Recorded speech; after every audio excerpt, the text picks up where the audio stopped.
I M a student, હું વિદ્યાર્થી છું. આઈ એમ અ ટીચર, હું શિક્ષક છું. આઈ એમ હેપી, હું ખુશ છું. આઈ એમ સેડ, હું દુઃખી છું. આઈ એમ હંગ્રી, મને ભૂખ લાગી છે. આઈ એમ થર્સ્ટી, મને તરસ લાગી છે. આઈ એમ રેડી, હું તૈયાર છું. આઈ એમ બિઝી, હું વ્યસ્ત છું. આઈ એમ ટાયર્ડ, હું થાક્યો છું.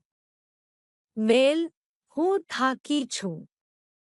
ફીમેલ, આઈ એમ સ્ટ્રોંગ, હું મજબૂત છું. આઈ એમ ઓનેસ્ટ, હું ઈમાનદાર છું. આઈ એમ લર્નિંગ ઇંગ્લિશ, હું અંગ્રેજી શીખી રહ્યો છું. મેલ, હું અંગ્રેજી શીખી રહી છું. Female, I am from India, હું ભારતનો ની છું.